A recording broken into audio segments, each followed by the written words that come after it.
Let's talk about how silly it is that some designers think that AI will replace them and their interior design careers.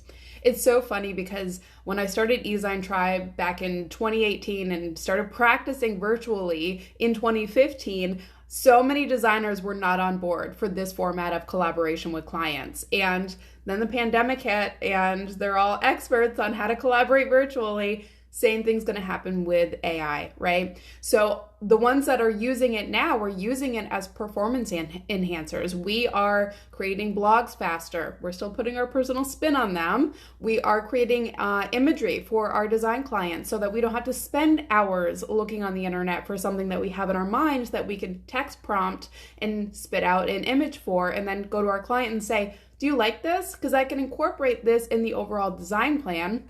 Now I'm going to take to my rendering software and I'm actually going to put this to fruition, show you how all those moving parts come together.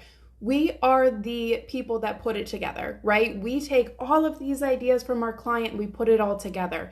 AI helps us to do that more efficiently so that we get our time back, we can make more money, we can spend more time with our family. There's so many other things we could be doing than searching for pictures on the internet of something that we can text prompt in a minute.